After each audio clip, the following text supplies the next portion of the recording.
The policy of the European Union, that it really goes against a lot of international treaties. I mean, not compacts, treaties.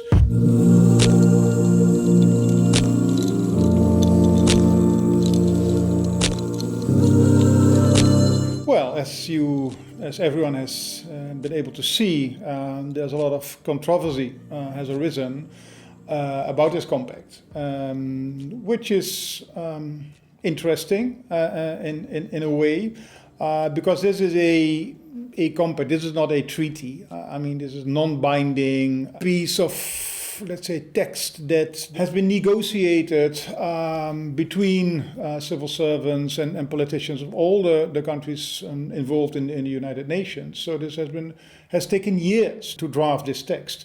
And you can see that because it's very, very cautious, it's very careful.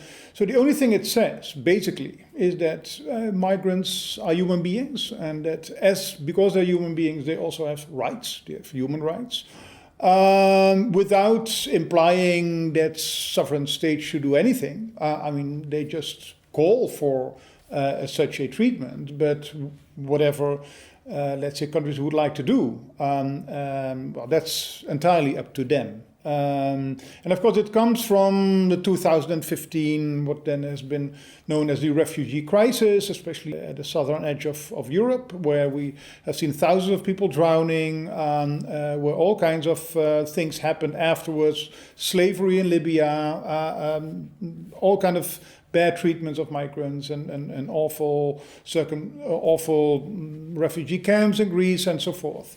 So from what happened in these 2 years or 3 years, I think that has really been important for the United Nations to think, okay, what should we do? I mean, shouldn't we consider the whole issue of migration in a new light? And well, one of the things that the text also says, and I think that's one of the things why many people, especially on the populist right, have been opposing, let's say, this compact, is that it simply says that migration is a human right. So what it basically says is that people should be able to decide for themselves whether they want to move, yes or no.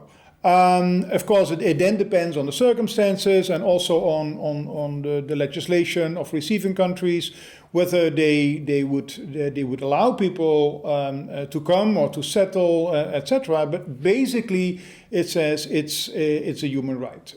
Secondly, it also stresses, and I think rightly so, because that's what also the migration history, for example, shows, is that migration is a systemic aspect of human life, of human beings, of our species, and it has been for 10,000s of years, and that in general it has a lot of beneficial effects, both for the migrants, for the countries or the regions where they come from, and for the countries where they settle or for longer or shorter time. Even if all the countries would subscribe to the compact, even then it is very, very doubtful whether we will see real changes. I mean, I think it's a good basis to build further and to build further on, but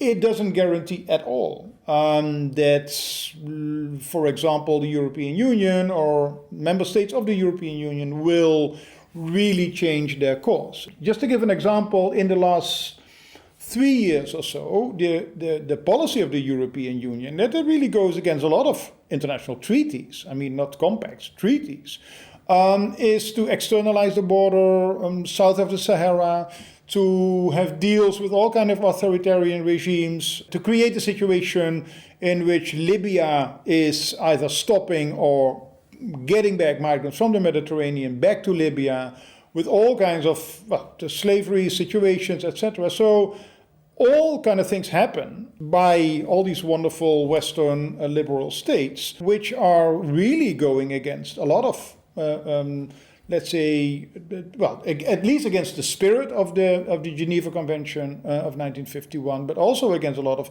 international treaties that have been concluded since. So the idea that a non-binding compact will really change the way that states deal with this kind of migration is, I think, very doubtful. One of the most important measures that the EU has taken, and that this has started with the Turkey deal in 2016, in March 2016, is in a way to avoid and to de facto get away with the Geneva Convention by preventing, at least trying to prevent as much as possible, that asylum seekers even reach the territory of a EU member state. And as long as they can't reach it, they can't fill an asylum application. So this kind of externalization of the borders and paying authoritarian regimes to stop migrants with all kind of lethal effects. I mean, not only that people drown in the Mediterranean, but even more people, at least that's what specialists say, even more people die in the Sahara. So yes, this stress on borders and stopping people even outside, sometimes hundreds of miles outside of the territory of the EU, that has become, let's say, very predominant in the way that the EU is now dealing with migration. And by far the most efficient border that the EU has, and many other peoples have as well, look at Australia, is a paper border, which is that from the early 1990s, a new system has evolved which makes it obligatory for people before they start their travel to have a visa in their passport. So these are airline companies who check whether you have it or not. So it's a kind of a privatized part of the migration procedure. So that means that people who don't get a visa for whatever reason, that they cannot travel in a normal way to either the EU or to the US. So that they have to take many more risks, and also that it costs them a lot of money in order trying to reach in a more irregular way the territory of an EU member state. That explains, let's say, this massive use of boats to reach the southern shore of Europe. In the 1990s, when this was still very much in its infancy, this whole system, that did not really work. This was an era where at least as many refugees came, but they could take a bus, they could take a ferry, they could take an airplane. So it was also much less visible, also much less mediatized as it has become. So it's not so that we didn't have borders and everyone could come, and now we are recreating these gates and walls. No, there was a very efficient, at least from the perspective of the receiving EU states, there was already quite an efficient system, which has to do with this visa system. And well, that has only been made more perfect and elaborated in the years after the 1990s. And it's now added with walls and which are often more symbolical. I think the paper border is much more efficient, works much more efficient, and also keeps away a lot of people who, I mean, at least you need a lot of money and you need contacts in order to even contemplate whether you would like to go or not. And also that also explains why so few people from Africa come. Yeah, so this whole scaremongering of millions and millions of Africans who would be willing and would be ready to jump to Europe if we don't stop them. Well, it's also that doesn't find any basis in facts. I mean, in fact, the number of Africans who would like to come and who have plans to come has decreased. And not only because of, let's say, the heightened security at the border, that of course also plays a role, but simply because most of them did not have this plan in the first place. The research shows that also the people who cross the Sahara to northern Africa, to Libya, to Algeria, 80% of them don't have plans to move to Europe. They just want to find work in northern African countries and earn money, send back to their families, and that's it. So this whole idea of Africa emptying out is not based in facts. So the attention of the media and of the public debate is very much on asylum seekers, refugees, poor migrants, and not about, let's say, the migrants who come with a visa, who are higher skilled, about internal migration within Europe, for example. The fact that 10 times as many Africans leave the continent with a visa in their passport and are allowed to settle or to stay elsewhere. 10 times as many as people who try to reach Europe in an irregular way because they did not get a visa from a country where they would like to go to. So there's a whole array, a whole side of migration that is often not perceived as such. But if you really want to understand what migration as a phenomenon is and what it does and its function for human societies, we really should look at the big picture. And that's also what the text of the Compact tries to do. Also to get us away from this very negative framing of migration. Of course, politicians, everyone should take, let's say, feelings of insecurity, of being threatened by migration, etc. And many people have such feelings, should be taken seriously. Yeah? But taking these feelings and anxieties seriously does not mean that you have to confirm these and to say, yeah, you're right, and therefore we will just to go along with this. No, I think if you really want to take it seriously, you also have, let's say, after showing empathy, also show people who have these feelings to what extent this is based in real facts.